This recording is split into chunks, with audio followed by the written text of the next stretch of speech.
ဒီတန်တာကြောက်တန်းပုံမှာဘယ်ငါမှမလုံနိုင်တဲ့အတန်တစ်ခုထွက်နေပါတယ်ရေမျက်နှာပြင်ပေါ်ကနေတောင်ကြားနိုင်ပါတယ်ဝက်တကောင်ရဲ့အတန်နဲ့အတိအကျတူပါတယ်ဒါကတော့ဝက်ငါးဖြစ်ပြီးငါးတွေရဲ့ဇီဝဗေဒကိုလူတွေမသိခင်ကတည်းကဒီအတန်ကိုဆွဲပြီးနာမည်ပေးထားတာဖြစ်ပါတယ်အရှည်ကတော့45စင်တီမီတာထိရှိပါတယ်အစိမ်းရောင်နဲ့အဖြူရောင်ဆက်ကြားဖြစ်ပြီးမှောင်မိုက်နေတဲ့တန်တာကြောက်တန်းတွေကြားမှာမမြင်နိုင်စရာမရှိပါဘူးတောင်အမေရိကအတ္တလန်တကန်ယိုဒန်ဘရာဇီးအာဂျင်တီးနားနဲ့ဥရုဂွေးတို့မှာတွေ့ရပါတယ်သူကရေအိတ်ကိုအသုံးပြုပြီးအတန်ထုတ်ပါတယ်ရေအိတ်ပက်လေကစက်သားတွေကအမြန်နှုံးနဲ့ကျုံပါတယ်ရေအိတ်ကစီတလုံးလိုပဲ့တင်ထပ်ပါတယ်ကျုံသွားတဲ့အချိန်တိုင်းမှာအတန်တစ်ချက်စီထွက်ပေါ်လာပါတယ်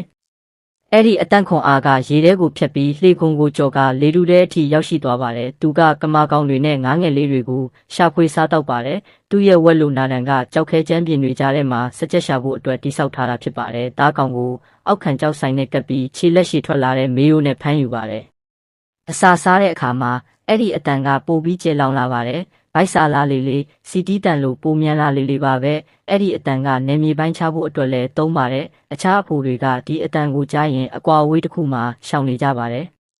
မျိုးပွားရာဒီမှာဆိုရင်အဖိုငါးကအမြဲတမ်းအတန်ပြုတ်နေပြီးအဝေးကအမတွေကိုဆွဲဆောင်ပါတယ်အမကတော့အတန်ထွက်တဲ့အရှိန်နှုန်းနဲ့အတန်ကျဲကျဲကိုမူတည်ပြီးအဖိုကိုရွေးချယ်ပါတယ်ပိုပြီးကျဲပြီးမြန်ဆန်တဲ့အဖိုကပိုပြီးတန်ပါပါတယ်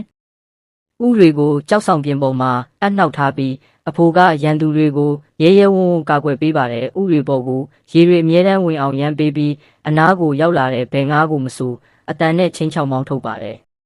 တားလောင်းတွေပေါက်လာတဲ့အခါမှာလည်းအတန်နဲ့ပဲမောင်းထုတ်ပါတယ်သူ့တာဝန်ပြီးသွားတဲ့အခါမှာတော့အဖိုငါးကအဲ့ဒီနေရာကနေထွက်သွားပါတော့တယ်